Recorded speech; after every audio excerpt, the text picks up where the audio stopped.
Hola, buenas noches a todos. Bienvenidos a su programa La Taberna de Zagnot. En la transmisión del 5 de junio de 2020. Ya llegamos al nivel 6 del juego, muchachos. Ya vamos a la mitad. Esperemos poder llegar al nivel final en diciembre. Y bueno, vamos a darle antes que nada la bienvenida a nuestros parroquianos. Oscar, ¿cómo estás? Aquí agarrado a 20 uñas, pero bien. Buenas noches. Muy bien. Pedro, ¿cómo estás? Aquí bien, con mucho calor, pero aquí estamos, gracias. Qué Hola. bueno. Luis, ¿cómo te va? Perfectamente bien. Qué bueno. Y por último, pero no por eso menos importante, Katz, ¿cómo estás? Muy bien, buenas noches.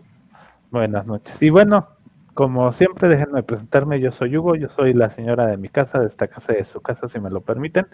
Y bueno, pues el tema de hoy, ellos, los personajes rudos, poderosos, que nos dejan marca en una película, serie, que se caracterizan por su fuerza, habilidad o algún otro aspecto potente, y son los badasses de la ficción. Entonces, Oscar, ¿con qué empezamos? Vamos a empezar con la plática.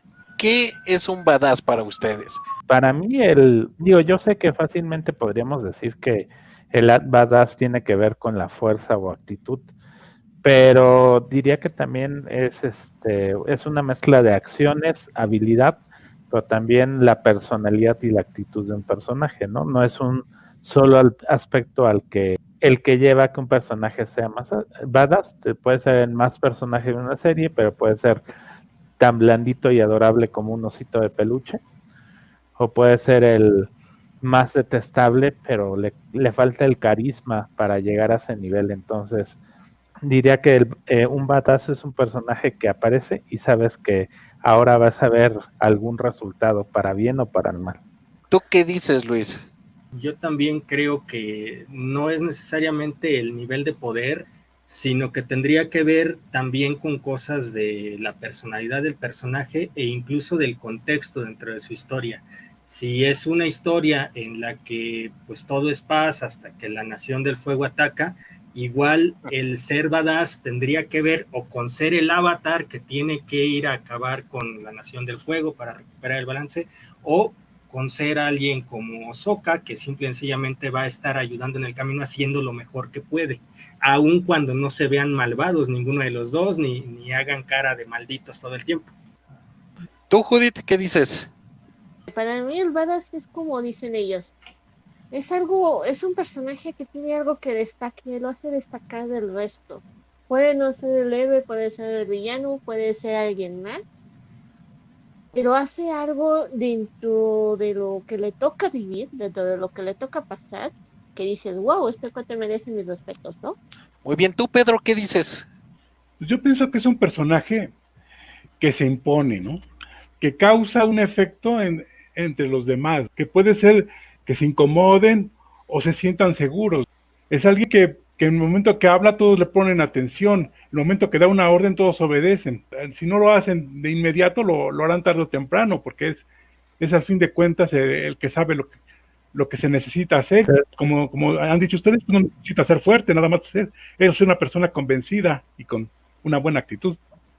Bueno, pero así como tú lo dices, Pedro, creo que más hablarías de un líder o describe un líder que un personaje badass. Pues no precisamente un líder. De hecho, un líder se puede utilizar a un badass, o incluso pueden estar encontrados. Ah, eso está interesante. Como ¿Cómo lo que estaría pasa entre Cíclope y Wolverine. Sí, por ejemplo, como Okay. Superman y Batman. ándale, exactamente. Por ejemplo, entre Wolverine y Cíclope sería líder contra badass en ese caso. Exacto. Sí. Es que generalmente el badass, como es el arquetipo que casi vemos en cualquier obra de ficción, es el personaje que mejor pelea, es el personaje, no siempre es el caso, ahora sí que acoto, no siempre es el caso, pero es el arquetipo que vemos, es el más peleón, es el más fuerte, es el que va a llegar en el momento indicado para partírsela al malo más poderoso y va a resultar en una situación que prácticamente vas a creer que tú te emociones, ¿no? Porque su entrada es indicada, el momento es indicado y sobre todo la actitud de personaje es algo que refleja en su personalidad y refleja también en la forma en que se dirige a los demás, retomando un poquito lo que dice Pedro, ¿no? A veces puede ser un líder, a veces no necesariamente tiene que ser un líder, pero yo siento que los puntos fuertes de un badass tienen que estar en su actitud y en su capacidad de combate o de convicción, cualquiera de esas. Bueno, pero por ejemplo, yo tengo una duda, o sea, yo relacionaría más en el ejemplo que dio Luis, o en el ejemplo, perdón, de Cíclope y Wolverine. Yo tendería más a relacionar a Wolverine con un antihéroe que con un badass, pero, o sea, tratando de pensar en la lista de antihéroes, creo que todos calificarían como badass aún en su totalidad. Bueno, pero ahí son cosas distintas, ¿no? Porque un antihéroe es aquel que haciendo cosas buenas utiliza tácticas que no siempre son las más moralmente correctas. Por ejemplo, aquí en la imagen está Punisher. Punisher es un antihéroe hecho y derecho. Va a llegar derramando ríos de sangre, pero lo está haciendo para acabar con el crimen de la ciudad. Ese es un antihéroe, alguien que no se detiene por las reglas. En cambio, Batman respeta las reglas hasta cierto punto, no cae en antihéroe dado que tiene este código que le prohíbe, por ejemplo, matar, por lo menos en teoría, y a menos que lo dirija Zack Snyder. Okay. Y por otro lado está Darth Vader, que es un villano. Él sí mata y hace cuanta maldad se le ocurre, y sin embargo no por eso es antihéroe, y de todos modos es considerado un badass, igual que Vegeta en un principio, aunque ya después pues pasan cosas muy tristes no. y ya no califica, ¿no? Y se pone a bailar bingo para que no se enoje el dios de la destrucción. Exacto.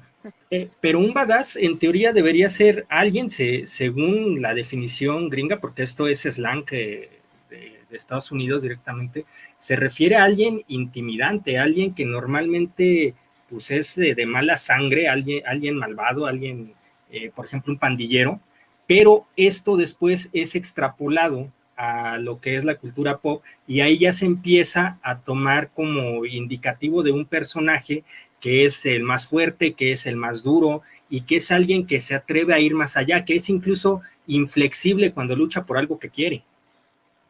Ok. Ay, fíjate que esto es algo que estaba platicando con Judith hace un rato. Ahí ya te va la pregunta. Yo creo que todo el mundo ha visto Death Note, ¿no? Así es. Light Yagami no tiene poderes por sí solo. Su poder es que le dieron un cuadernito mágico para que hiciera lo que él tenía como convicción, ¿no? De cambiar el mundo y todo lo demás. ¿Él calificaría como un badass? Es muy buena pregunta, porque por buena parte de lo que es el manga y la serie, la película de Netflix no la cuento. Nadie la cuenta. Por buena parte de estos materiales, yo creo que sí se comporta como un badass. Es parecido a Liluc, que también tiene sus planes y hace todo lo que es necesario para llevarlos a cabo. La forma en la que termina ya te muestra que tal vez no fue jamás un badass. Lo que pasa es que yo, por ejemplo, lo veo como que sus convicciones estaban muy firmes y hacía todo lo que tenía que hacer para lograr sus convicciones, y no le importaba qué tenía que hacer para lograrlos, ¿no? Ahora sí que full spoilers, pues se encarga de matar a su papá, se encarga de matar a un montón de gente, valiéndole pepino. Sin embargo, lo hace desde una cortina de humo. Él en el momento en el que lo está haciendo sabe que no lo van a descubrir, y buena parte de la serie se la pasa evitando el ser descubierto, precisamente para poder seguir haciéndolo. Y al final, cuando se descubre que él fue el asesino todo este tiempo, que él utilizaba estos poderes para asesinar a quien le daba la gana, su reacción es de un cobarde completo, ya en actitud de histeria. No reacciona como lo haría un badass. Entonces, básicamente, ¿podríamos decir que un badass no se raja? Un badass no es cobarde. O sea, ¿tiene plena confianza en sus convicciones? ¿O es una persona con convicciones muy fuertes? Así es.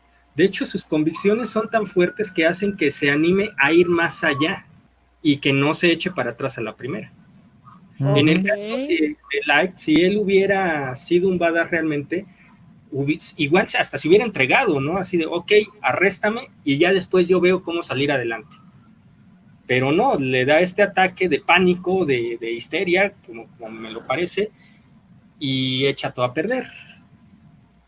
Pero, por ejemplo, digo, y tratando de tomar un personaje que a lo mejor tiene un entorno relativamente similar, o sea, por ejemplo, B de la historia de B de Vendetta, o sea, Sí. igual tiene una cortina de humo, opera desde las sombras hasta cierto nivel, pero al final del día él sí enfrenta las consecuencias de sus acciones.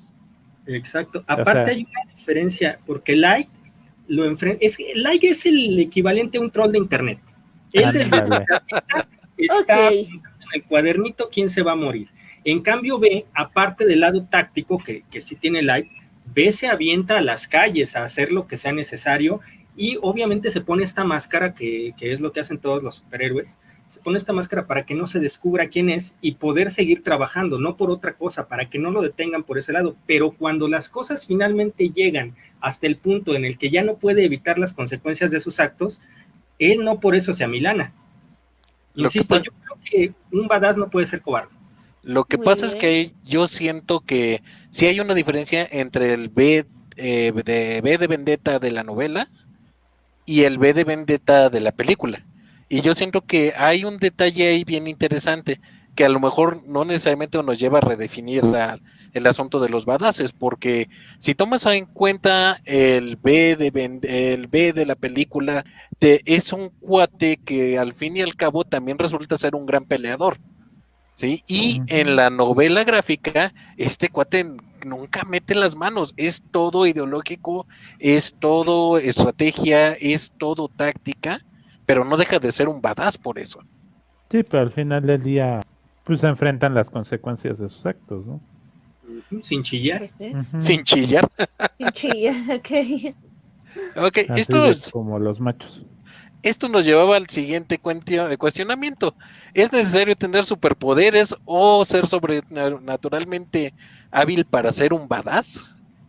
Pues es que yo creo que un badass va a pulir alguna de sus habilidades, o sea, ya sea física o mentales, o sea, tiene algo que lo hace destacar Sí, y no no necesariamente. necesariamente va a ser un superpoder. Sí. O sea, digo, por ejemplo, si nos fuéramos a badasses, o sea, Batman es un badass integral, porque tanto física como mentalmente, pues está muy arriba del promedio, ¿no? Y se llevó hasta ese punto. Y tomando en cuenta esto, no sé si alguien quiere agregar más a esta pregunta. Bueno, Batman tiene un superpoder que es el superdinero. Ah, bueno. Eso sí es cierto. La American Express Black. Exacto, Black. con un murciélago en medio. Sí, ya Así ves es. que lo vimos en aquella memorable película en la que George Clooney fue a Batman. Ah, sí. Sí, pero yo no creo que sea necesario tener poderes o que sea necesario tener dinero, pero obviamente cualquier ventaja que un badass pueda encontrar, pues la va a tomar para sus fines. Claro. Es correcto. Y finalmente, y esto yo siento que es bien importante, ¿qué tan importante es el contexto de la historia en la que se mueven badass para que sea un badass? Me explico. ¿Sí? O sea, generalmente en una historia oscura y terrible, con calamidades y adversidades y bla, bla, bla, el personaje que sale adelante es el que se opone a todo eso. Su contexto es la historia en la cual el personaje está insertado. Pero ¿qué pasa si nos vamos, no sé, con Vegeta, poniéndolo de ejemplo? Sus circunstancias son diferentes porque este es un personaje que es el príncipe de los Saiyajins, que lo que tiene es que es muy orgulloso y al fin y al cabo agarra y llega para tratar de conquistar un planeta. O sea, lo mismo que hace de trabajo todos los días con el marcianito Freezer, ¿no? Pero sin embargo lo es caracterizado por su orgullo y su contexto de su historia es ser un conquistador. ¿Qué tanto afecta ese entorno de historia para que un personaje sea considerado como un badass? Es que digo, tomando el ejemplo de Vegeta, o sea, él empezó como un villano. O sea, yo creo que después su orgullo y ese deseo de no me voy a dejar fue lo que lo terminó haciendo un badass. O sea, yo creo que fue más el desarrollo o el crear el personaje más allá de su presentación inicial. Yo creo que el contexto sí tiene que ver, y en el caso de Vegeta, pues sí, estoy de acuerdo con Hugo que se va haciendo más badass conforme pasa la historia, porque pues en un principio él simple y sencillamente se rinde ante Freezer, y eso no es así como que muy, muy propio de un badass. Ya vemos lo badass que es hasta después de que conoce a Goku y que empieza a rebelarse y que vemos que se lanza, incluso contra Goku le viene valiendo gorro ver a alguien que tiene un poder de más de 9000 y de todo se lanza sobre él. Ya ahí está mostrando esta faceta de badass, porque sí, está acostumbrado, es un día de trabajo cualquiera, pero encontrarte a alguien que te rompe el aparatito este que traes en el ojo con su ki, pues es algo que a cualquiera, bueno, que a muchos los haría dar un paso para atrás, y a Vegeta no. Se impresiona en un primer momento, pero aún así dice, ok, adelante. Y yo creo que eso es signo de ser badass. Ok. Ok. Prácticamente es enfrentarse a la adversidad y aventarse de frente y darse de topes con lo que tengas enfrente y que te valga y estar. Y ahora sí que entrar sin miedo. Yo creo Bueno, es que, que, adelante. perdón, nada más rápido, yo creo que tiene que ver mucho con lo que decía Luis hace rato, que debe de ser un personaje que no le saque y que no le dé miedo. Ahora, el contexto de la historia, por ejemplo, hay literatura juvenil que normalmente te ponen personajes que para que sean más agradables a la gente que los consume, a los chavos, son bastante simpáticos, bastante alivianados, y aún así podríamos decir que son badasses. Ahí tenemos a Katniss, la de los Juegos del Hambre, por poner un ejemplo, el primero que me viene a la mente, ¿no? Katniss no es así como que la chica más ruda que te vayas a encontrar, no va a entrar a un bar lanzando patadas, y sin embargo, a la hora de enfrentarse a lo que viene después, ya cuando está en contra de todo el sistema de su mundo, pues muestra muchas características de badass. Es correcto. El contexto lanza al personaje dentro de un tipo de historia, y cómo lidian con esto muestra si lo son o no. Estoy de acuerdo con eso. Sí, porque no es lo mismo ser pitufo escocés en los pitufos y ser el mejor peleador que hay por ahí y el más badass, a ser, no sé, Darth Vader después de las guerras clónicas, ¿no? Así Entonces, es. sí, como que sí hay una diferencia, y ese entorno y ese contexto de historia también te cimenta al personaje, porque prácticamente es la adversidad que va a enfrentar. Ya que más o menos definimos qué es lo que pensamos que es un badass en este caso, vamos a poner unos ejemplos traídos por cada uno de nosotros y tratemos de ver por qué son considerados lo que son, ¿no? Unos badasses. Bueno, les voy a poner un ejemplo de lo que considero un badass, ¿sí? El primero que me encontré es Kenpachi Saraki de Bleach. Esta manga se editó desde el 2001 hasta el 2016. Desgraciadamente, pues fue cancelado. Tuvo un bajón de audiencia. De hecho, es una historia muy triste porque estuvo entre los 3 mangas más importantes de la Shonen Jump, y poco a poco fue declinando hasta que el momento en que dijeron, pues, ¿sabes qué? Ya tienes que terminar la historia, Tite Kubo, que es el creador. Acábate la historia porque pues ya bajaste hasta el 10º lugar y ya no te vamos a seguir sacando tu manga. ¿Y qué crees? También tu serie animada se acabó. Ouch. Pero, digo, disculpen mi ignorancia, pero el manga sí medio acabó bien, ¿no? Y con 2 novelas cortas, y la memoria no me falla. Pero lo De- acabaron muy mal. Sí, Bueno, pero, de o sea, hecho fue muy apresurado, y eso sí es reconocido pues hasta por los fans, ¿no? De que el final fue muy apresurado y había un arco que habían estado pintando desde antes, pero que pues ni siquiera tuvieron chance de abarcarlo. ok. Sí, Y por entonces fue así ejemplo, cortón. ahí qué tanto le habrá pegado al manga el desempeño del anime. Porque el Yo creo anime, o sea, tenía una animación no mala, pero los 525 capítulos de relleno que le metieron le dieron en la torre. Ujú. Yo creo que hay mucho de eso, porque pues también entre más relleno le metas a la serie, menos avanzas con la historia. Y como hay gente que, bueno, sobre todo en Japón, que pues van leyendo el manga, de repente se encuentran el relleno y dicen, oigan, ¿cuándo vamos a entrar a este arco que tanto me gustó y lo quiero ver animado? pues, ¿qué crees? Que te tienes que aguantar a todo el relleno que le metimos, ¿no? Entonces yo creo que es un factor, y también de que Tite Kubo estuvo fallando un poco con el dibujo ya para las últimas etapas del manga, y pues que sí lo llevaron para abajo, ¿no? Pero bueno, tratándoles de resumir qué onda con Kenpachi, él es el capitán de la 11ª división de los Shinigamis, que a este grupo se le conoce como el Gotei 13. Usa un parche, ese parche que tienen ahí en el ojo derecho, es un parche que tiene una especie de animalejo que le absorbe el poder, porque es tanto su poder que tiene que usar ese parche para no utilizar todo lo que sabe, no matar a todo mundo, porque realmente lo que quiere este personaje es pelear, y pelear con alguien digno.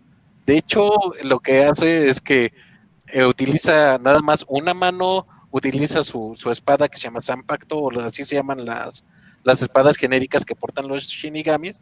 Su pobre Zanpakuto está todo mellado, y lo que me gustó de este personaje, y por lo que lo considero es un badass, es que todos, como buen shonen, tienen sus 500 transformaciones. Ahora voy a transformar en esto, voy a transformar en aquello.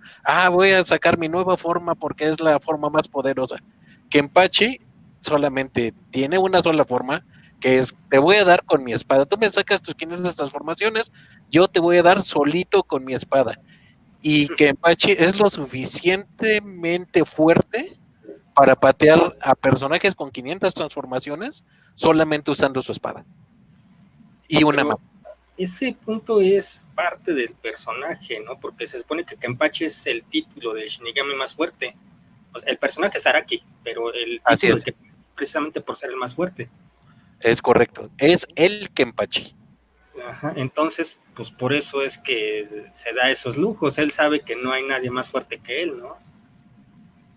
Bueno, ya después se pone en duda con los otros personajes que llegan después, y bueno, pues ya sabes, ¿no? Siempre hay alguien más poderoso. Creo que el punto máximo de su poder es cuando logra sacar su Bankai, que es así como la forma verdadera de su espada, cosa que se había negado a utilizar durante toda la serie, y cuando lo saca, pues es una cosa monstruosa. Adelante, Kat, esta fue tu elección. La Sarah Connor que me gusta es la que aparece en la segunda película de Terminator 2 de 91, perdón, 1991. A mí se me hizo muy badass cuando la vi. No importa si te persiguen, ella sabe usar un arma, sabe defenderse de alguien, sabe escaparse del Terminator. Es una mujer muy, muy fuerte. Y le encomendaron entrenar a John Connor, que va a salvar el mundo dentro de tantos años, ¿no? Entonces ella se dedica en cuerpo y alma a destruir al chico, a destruirse a ella y a destruir al chico, para que el chico sepa defenderse cuando ya esté solo, y mientras ella pues lo protege, ¿no? Y es por eso que yo creo que es una de las primeras chicas badass que hay en el cine.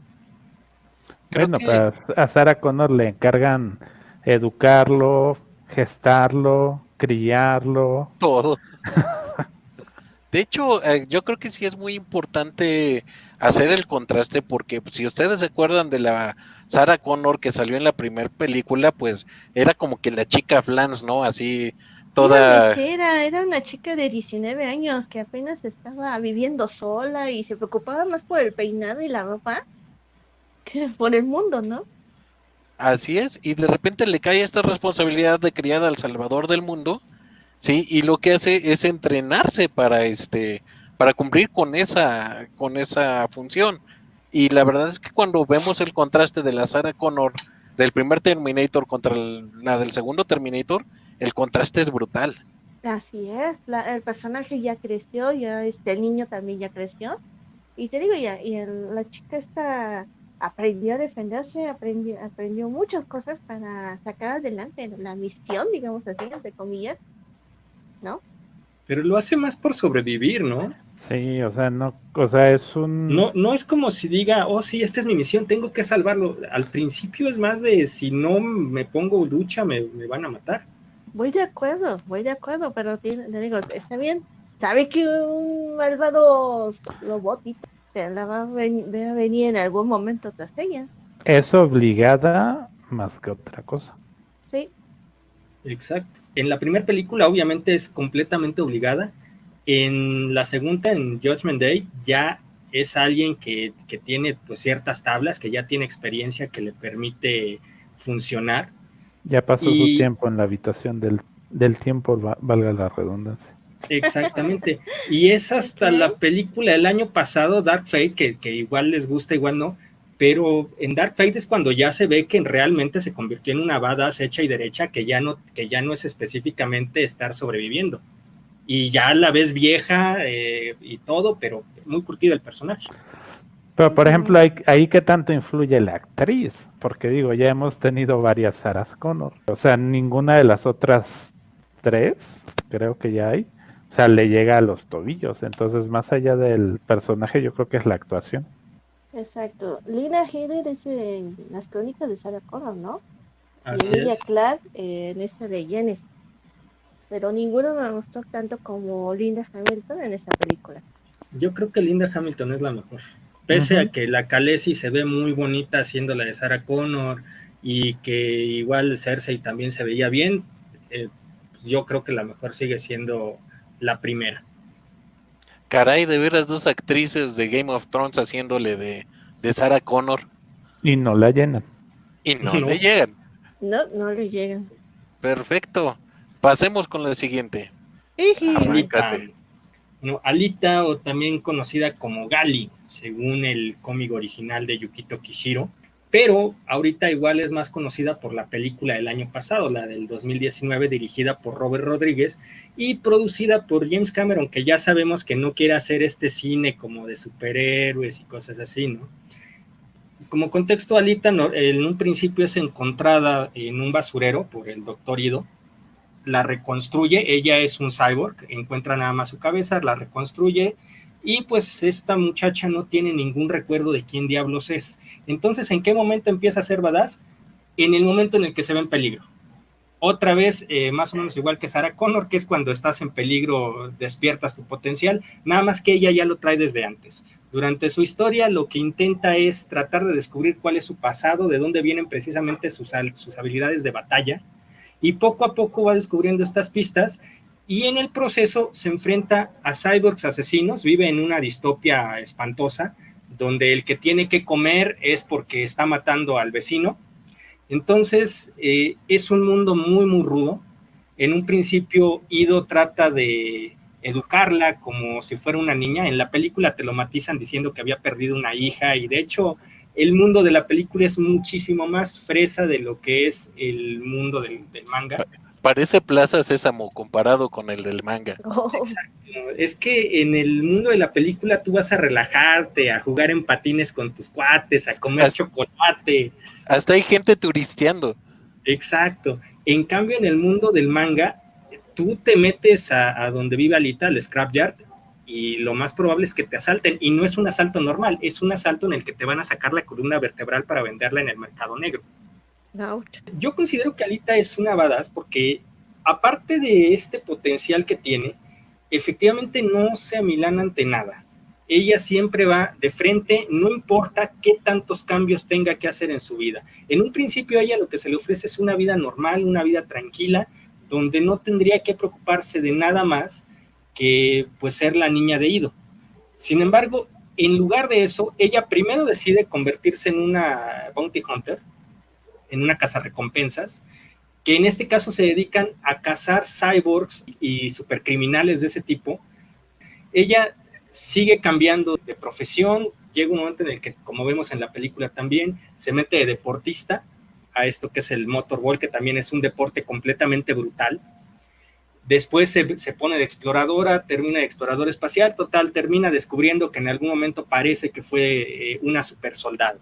Ella no para, siempre buscando, por un lado, encontrar su pasado, pero también frenándose para hacer el bien donde puede. Esa es, Alita yo la considero muy badass, precisamente por esta lucha que siempre lleva adelante y que creo que hasta la fecha todavía no para. Creo que Yukito Kishiro sigue trabajando en el manga. Así es. Sí, no, ¿Y te creo que gustó tiene la como 2 película? spin-offs. En un principio mi opinión fue bastante negativa porque yo me esperaba algo más oscuro, obviamente. Ujú.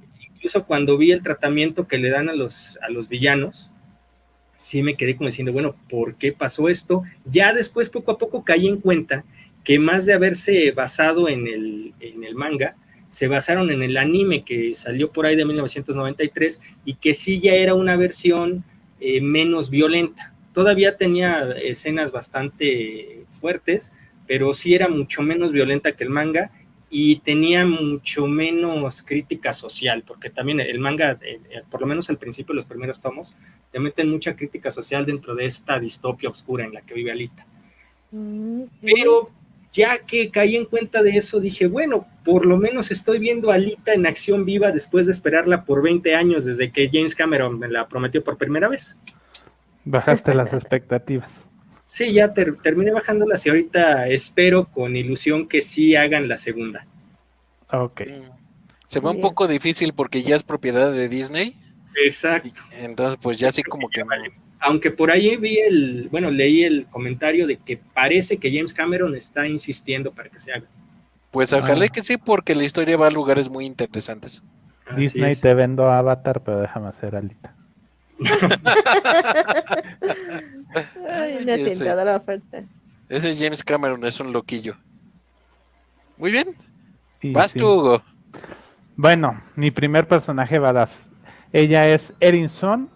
Y digo, aquellos que nos hayan escuchado en nuestra primera emisión, ella es un personaje que aparece en la serie Farscape, que es una serie que se transmitió en su momento en el mítico Sci-Fi Channel y se emitió el primer capítulo el 19 de marzo de 1999. ¿Quién es Erin?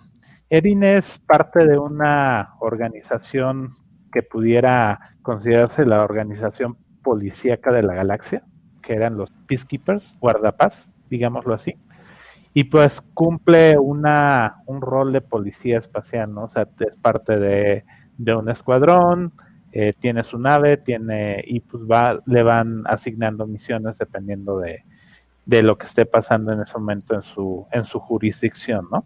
¿Y quién es Erin? Erin empieza la serie con una mujer con una formación principalmente militar. Es muy fría, no tiene ningún problema por mostrar su desdén hacia la gente que ella considera parte de las especies inferiores. O sea, sí creo que de hecho no es solo una organización, los Peacekeepers es una raza prácticamente, ¿no? Y tienen una tendencia muy racista para cierto número de especies, ¿no? El personaje principal, John Crichton, tiene un shock muy fuerte. Ella es la primera humanoide parecida a la raza humana que él encuentra y de inmediato siente cierta afinidad, ¿no? O busca tener cierta empatía hacia ella y busca lo mismo, ¿no? Pero su shock es grande al descubrir que ella ni siquiera sabe lo que significa la compasión o que no hay una compasión dentro de su organización o raza, que es la raza Sebastián. Entonces, pues Erin es un personaje principalmente militar, pero creo que le pasa algo muy similar a Vegeta. Va desarrollándose en la serie al llegar el punto en que ella se vuelve una fugitiva de su raza y de su organización. Entonces, pues va conociendo a las otras especies, va conociendo otras emociones, pero no por eso deja de tener sus convicciones firmes de hacer lo que ella considera correcto, que termina siendo proteger a la familia extendida que ella va haciendo dentro de la tripulación de Moya, y al final del día, pues también a su pareja que termina siendo John Crichton, ¿no? Entonces, digo, aparte de pues, esas convicciones tan fuertes, ella es una experta tiradora, tiene formación militar espacial y pues es prácticamente parte de la élite de la organización de los Peacekeepers. Yo por eso la considero una badass. Hubo una película que fue el final de la serie, ¿no, Hugo? Sí, fue Peacekeepers Wars, de hecho. Sí, y que tiene que ver con su raza y con todo ello. Nada más que no recuerdo exactamente qué es lo que pasa con ella al final de la película. Al final de la película, o sea, ¿dónde nos deja el final de la serie después de 4 temporadas? Ella termina siendo, aparentemente, a ella y a Crichton los matan. Lo que es la última escena de la serie es una escena donde una nave de una raza desconocida les apunta, ellos van en una balsa, John le propone matrimonio a Erin, y en ese momento la nave se acerca, les apunta y les dispara. Erin y John se besan, y en ese momento, al momento que el rayo de energía los toca, quedan cristalizados. Cuando empieza la película o la miniserie de Peacekeeper Wars, resulta que ellos no murieron, que el rayo realmente lo que debía hacerlos era convertirlos en un tipo Han Solo cuando queda congelado, en la carbonita, y pues ya los reconstituyen. Empieza la aventura, que es básicamente la guerra final entre los Peacekeepers y la raza de Scorpius, que son los escarranos, y en ese momento se descubre que ella está embarazada, que tiene un embarazo acelerado, que de hecho pues empieza sin gestando al principio de la película y como 15 minutos antes da a luz, y al final de la película anda disparando con chamaco en mano. Digo, también en la película muestran muy bien que Erin tiene mucho problema con manejar ciertas emociones por su formación militar, sobre todo con lo que es las emociones de tristeza y pérdida, porque es algo que ella debería de bloquear, ¿no? Entonces tiene a su bebé, pierden a varios amigos cercanos en la película, se dedica a disparar, y la última escena pues, es ella tranquila con John, presentándole al cosmos a su hijo, ¿no? Diciéndole pues, básicamente lo que te estamos dando después de todo lo que pasamos es la paz. Ahorita que me acuerdo que vi el final de la serie y me traumé con el final, ahorita me lo hiciste recordar. Sí, o sea, yo también me acuerdo que lo vi en su momento en Latinoamérica, lo pasaban en HBO, digo, no sé por qué acuerdo con Sci-Fi Channel, pero sí, o sea, yo también cuando vi ese final y luego me enteré que no iba a haber continuación, sí, yo quedé un tanto traumado y me alegró mucho el saber que iban a cerrar la serie como lo merecía. A ver, Pedro, es tu elección. Cuéntanos qué onda con Harry el Sucio. Creo que es uno de los más conociditos. Él es el protagonista de una película de 1971. Curiosamente, la película iba a ser estelarizada por Frank Sinatra. ¿En serio? Sí. Y el argumento se iba a basar en el asesino del Zodiaco, que recuerdan hace poco hicieron una película sobre ese caso, que nunca se resolvió, pero lo fueron cambiando y finalmente pues, nada más quedó el nombre del malo, que se llama Scorpio. Yo había escuchado que el papel le había sido ofrecido a Burt Lancaster, a Steve McQueen y a Paul Newman, que a todos les ofrecieron ser Harry el Sucio, y todos dijeron que mejor no, y que había sido Paul Newman el que había recomendado a Clint Eastwood para el papel. Para ese momento, de hecho, Clint Eastwood ya era un actor veterano, ya tenía 41 años. Y ya había hecho toda su carrera de Spaghetti Westerns, ¿no? Exactamente. De hecho, esa es una cosa muy interesante de Clint Eastwood, que no solamente inventó lo que entendemos ahorita como el género de vaqueros, como lo comprendemos hasta hoy y lo tenemos ahí en los videojuegos de Red Dead Redemption, también inventó la imagen del policía rudo, a lo que le debemos, por ejemplo, personajes como Robocop. Lo que a mí me gustó de este personaje es que él es prácticamente la encarnación de la justicia. En su caso, las leyes le estorban.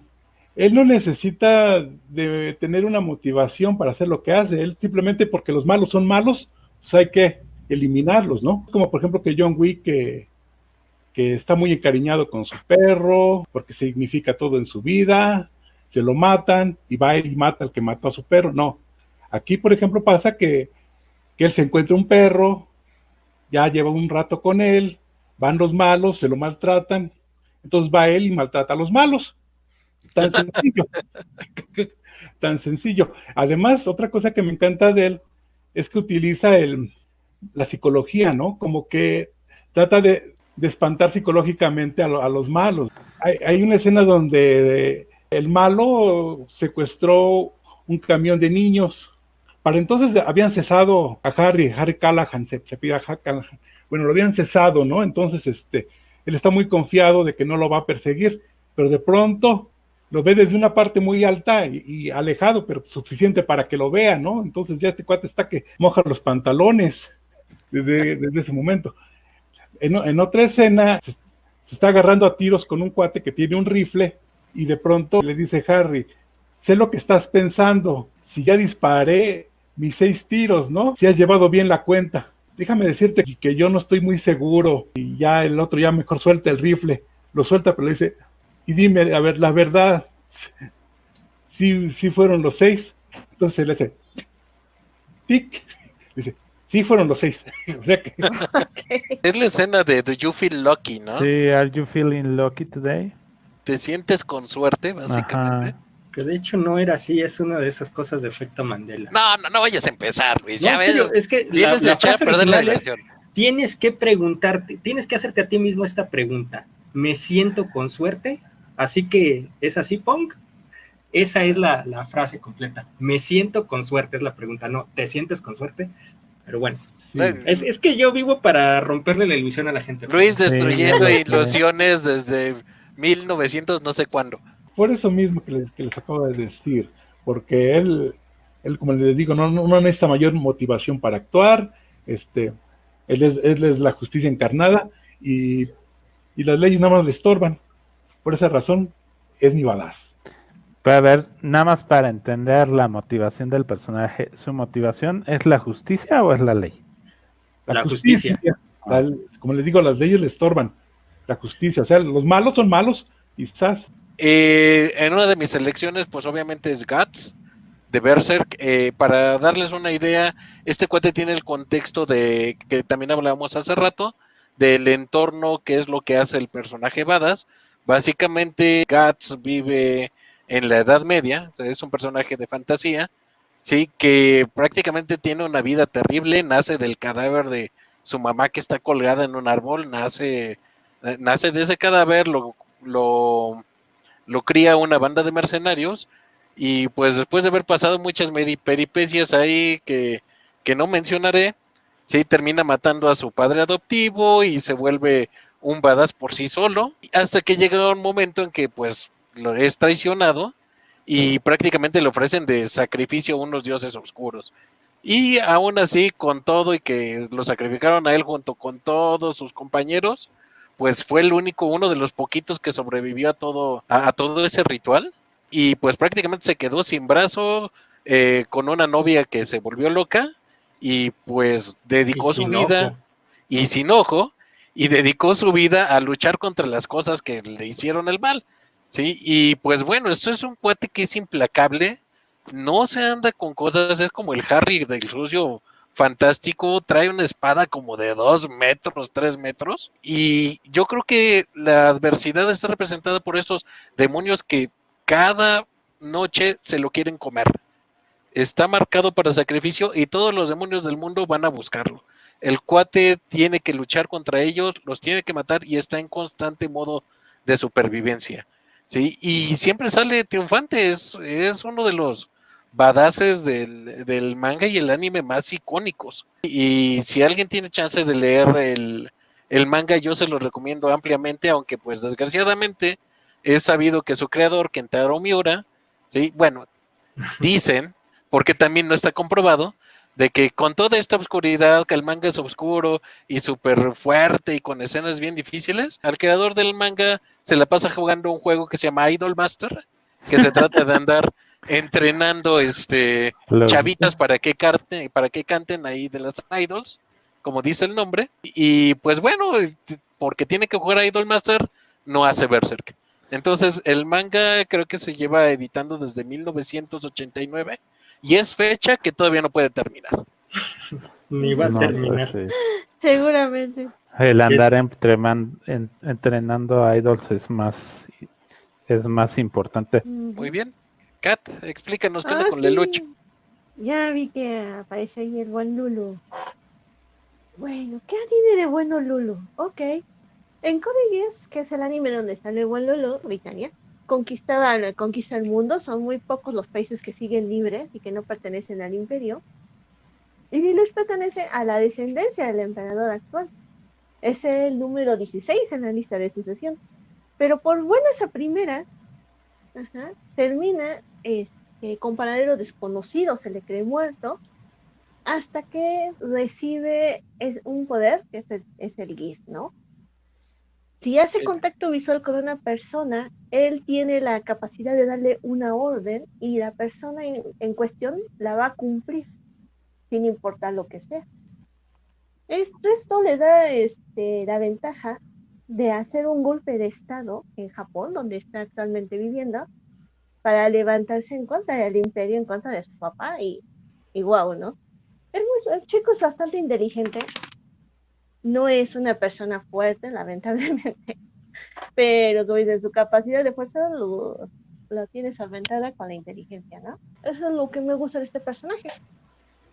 No es una persona que resuelve las cosas a trancazos, sino que los resuelve poniendo trampas, estrategias, dando puñaladas por la espalda, ¿no? Desarrolla dos personalidades, la que es pública y la que utiliza para este golpe de estado que les digo.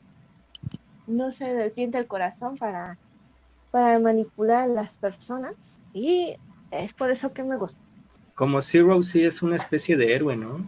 No, sí, para Zero su otra personalidad es el héroe, es el cuate que solamente con un puñado de personas logra rebelarse, logra su independencia y enciende la mecha para que todo el mundo busque su independencia. Te digo, son pocos los países que no pertenecen al imperio y él es el que inicia la revolución completamente.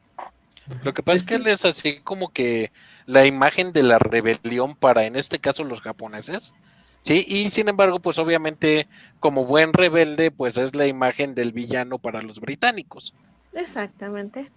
Ahí mi pregunta es que así como me lo pintan, yo creo que yo vi 2 o 3 episodios del anime, no me llamó la atención honestamente. Mi pregunta es, o sea, no cae, o sea, es capaz de llevar o soportar las consecuencias de sus acciones. Claro. O de estar escondido todo el tiempo. No, de hecho, esa es una cosa por la que lo comparaba hace rato con Light Yagami, porque Light es, como este personaje, como Lilu, una estratega. Y están los dos haciendo sus planes súper complicados, y los dos son bastante brutales, crueles, sociópatas completos, pero en el caso de Lilu, al final tiene su redención y te muestra que todo fue en apariencia.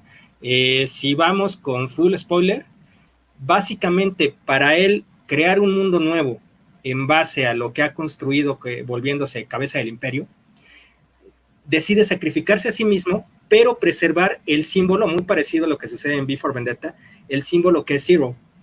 Entonces hace que uno de sus amigos lo asesine en público, Susaku, si mal no recuerdo, y con eso libera a la gente de la figura de este emperador al que todo el mundo odia, pero preserva el espíritu de libertad que él había construido al mismo tiempo que hacía la conquista bajo la capa de Zero. Entonces sí, él hace una cosa muy complicada para poder hacer este doble juego en el que no solamente paga por las consecuencias, él mismo pone el precio de las consecuencias, checando cómo está el rollo de costo-beneficio.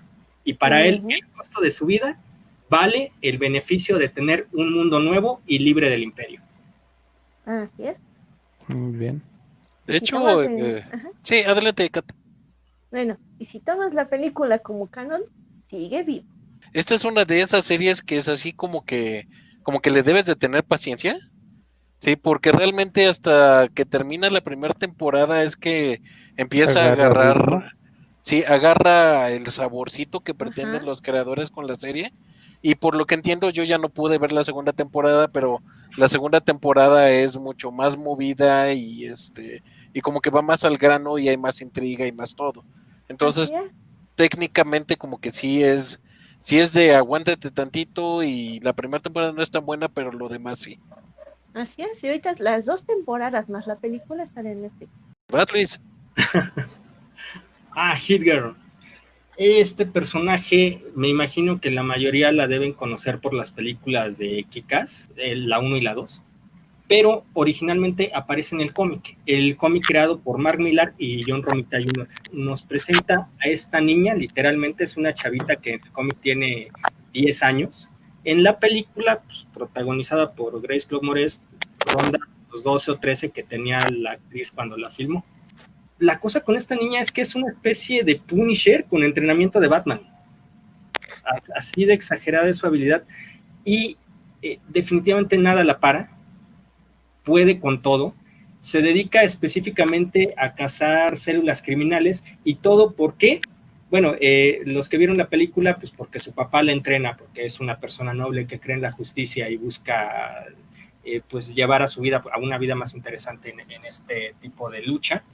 Pero en el cómic, simple y sencillamente su padre está loco. ¿Por qué? Por leer muchos cómics. En un momento dado se roba a su hija, se la roba a su madre, se la lleva y dice, bueno, yo quiero que ella crezca en un mundo en el que las cosas son tan geniales como los cómics que colecciono. Y entonces, completamente fuera de la realidad, él se convierte en un héroe también tipo Punisher, y a ella misma la convierte en una heroína con un entrenamiento brutal del que apenas vemos pues un pedacito en la película. Cuando le está disparando directamente al chaleco antibalas desde una distancia media, eso es parte del entrenamiento, pero su entrenamiento es mucho más cruel.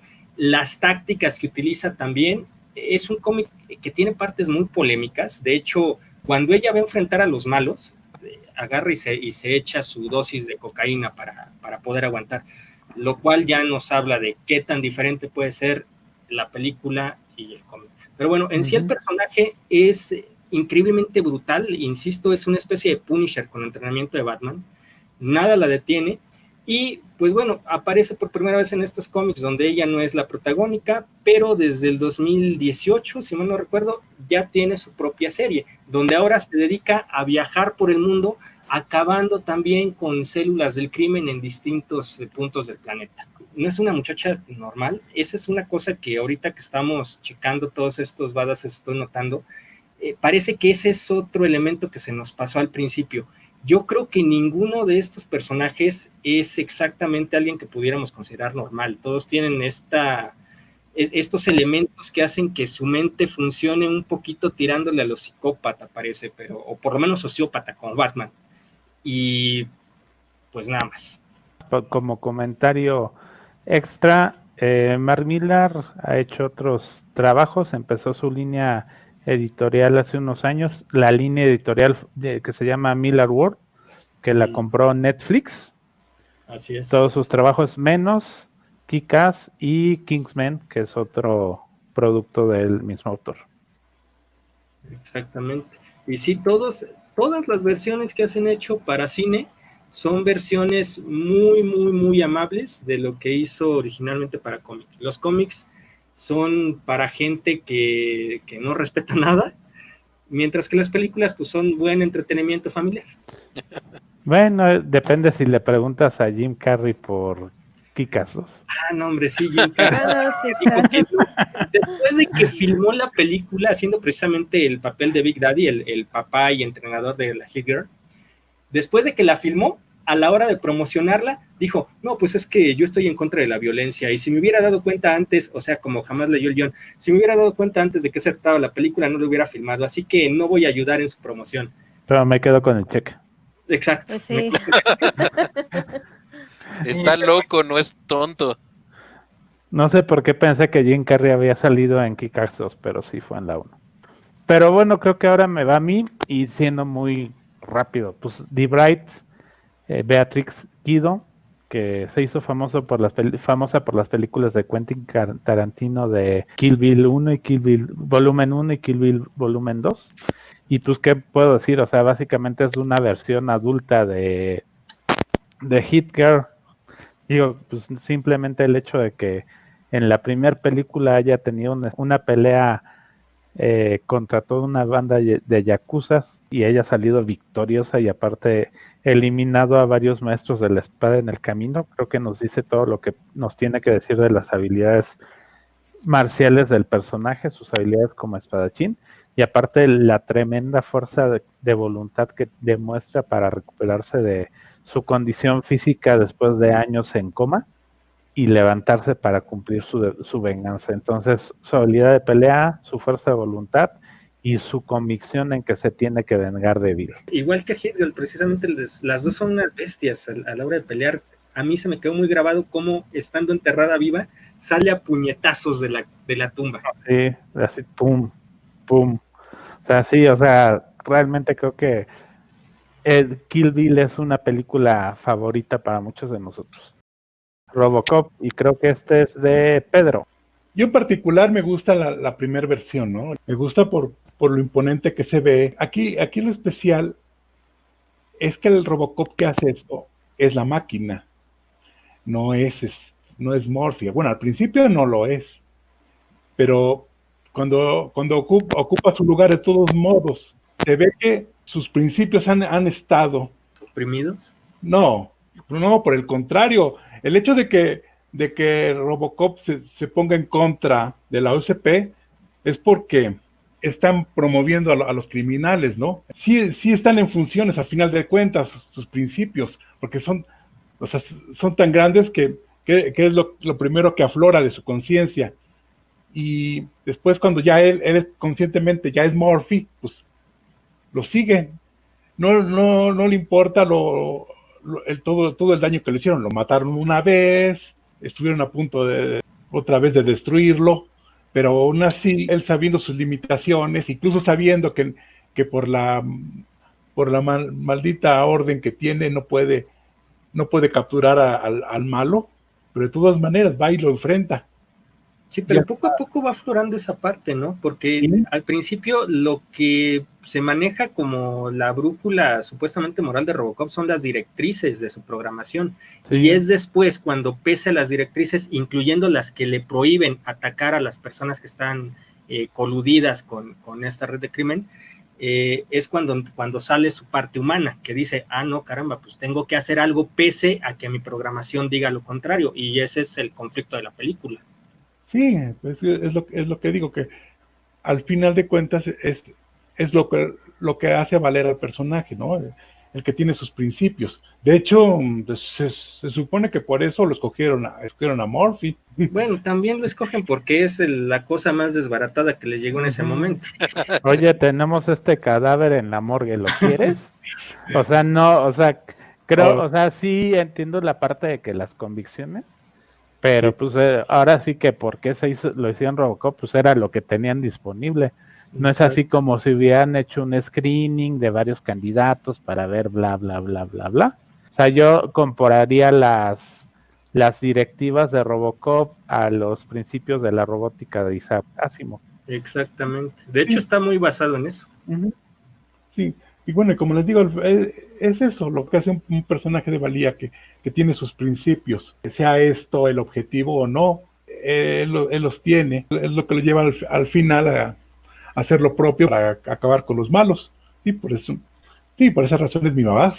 De hecho, lo que pasa con Morphy es bien chistoso porque era el que prácticamente le había tocado que se muriera en el momento y era el que estaba más entero. Así como que, ¿qué crees? Este cadáver te puede servir. ¿Qué onda? ¿Lo agarras? Sí, vámonos. Es el más fresco. Es el más fresco. Es el más. Es el que está mejor adecuado para lo que queremos hacer. Pues agárrate y tráetelo, ¿no? Es una situación así bien. Ya acabamos la película. La ratiña, ¿lo quieres? Exacto. Sí, Y en la 2 vemos lo que pasa cuando agarran a un criminal para hacerlo robot. Que hacen su robot drogadicto. Sí. Bueno, pero ahí le metes el factor de los fármacos. No es tanto, es como, o sea, por ejemplo, si me dijeras, oye, voy a hacer a Cletus Cassidy, que es Carnage en Marvel Comics, en Spider-Man, de Robocop, ahí sí, no manches. O sea, pero pues el factor de el criminal drogadicto es lo que crea todo el tema en la segunda película. Nada más así rapidísimo, como menciones honoríficas, Alucard de Hellsing, Bayonetta del videojuego, ajá, Stein de Boku no Hero Academia, que es parte de los villanos de la primera temporada, de River Tam, que también habías propuesto pues de Hugo, yes, Andrew Scott de Universal Soldier. Que de hecho tanto Stein como Andrew Scott habría sido interesante llegar a ellos porque son villanos.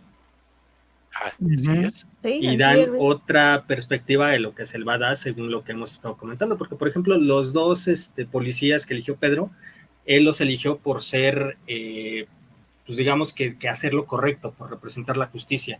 Yo escogí básicamente antihéroes, no sé si Alita contará como héroe en algún momento, dado que la brutalidad de su mundo hasta cierto punto le disculpa ser como es, pero estos otros dos personajes son completamente malvados.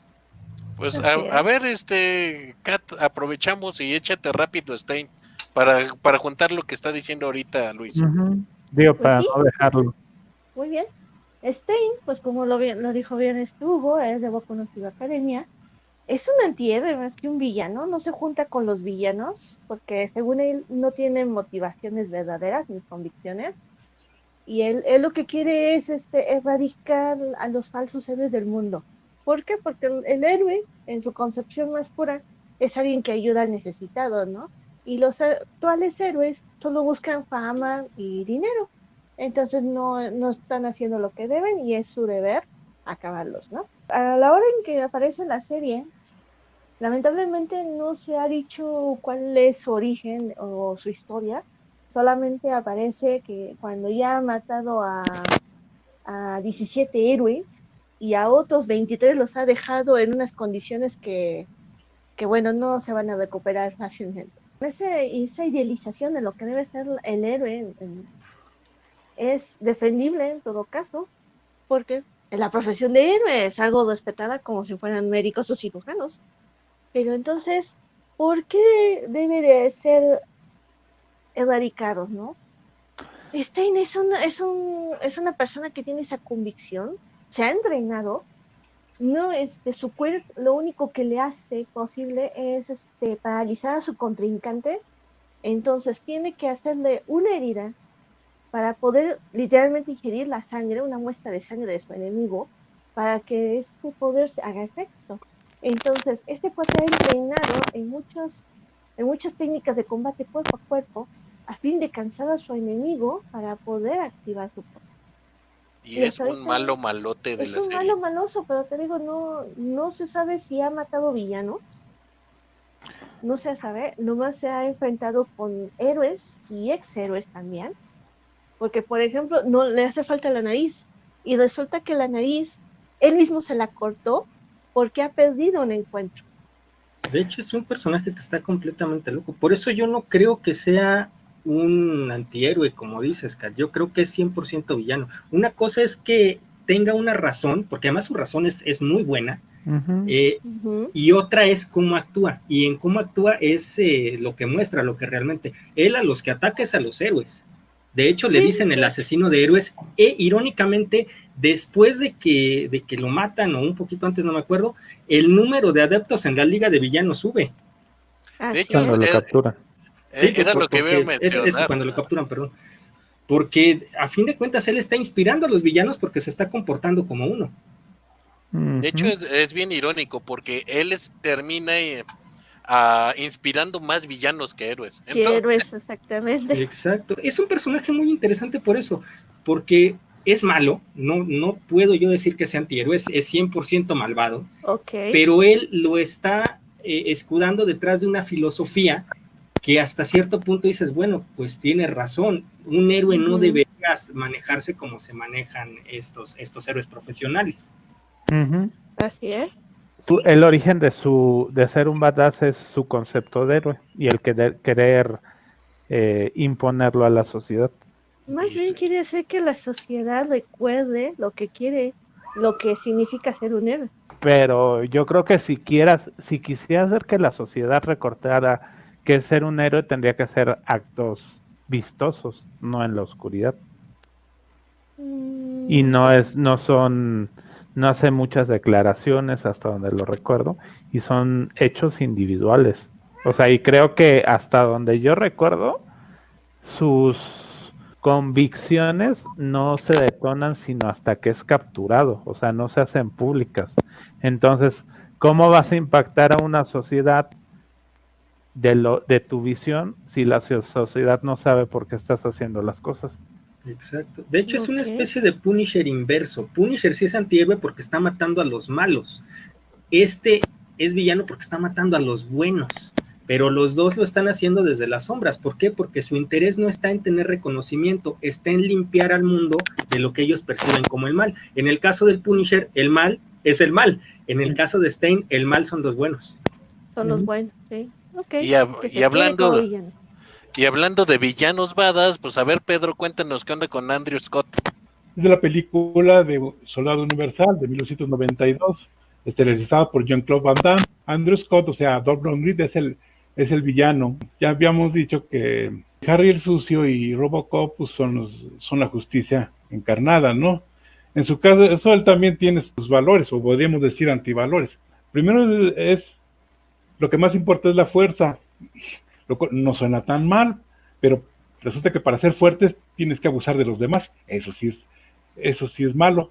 Y él, desde que estaba vivo, vemos cómo abusa de los vietnamitas, ¿no? De gente común, o sea, no soldados, sino... Bueno, también se echa su escuadrón entero. Bueno, Él. Sí, es por eso mismo, porque tiene estas ideas retorcidas, ¿no? Entonces... No, perdón, no sé si no era el que se hacía collares con las orejas de sus presas. Así es. De hecho, por eso caray. es enemigo del personaje de Jean-Claude Van Damme, porque Ajá. Jean-Claude, antes de que se mueran los dos, lo ve con este collar de orejas y sabe lo que hizo. Así Yo no es. me acordaba. Sí.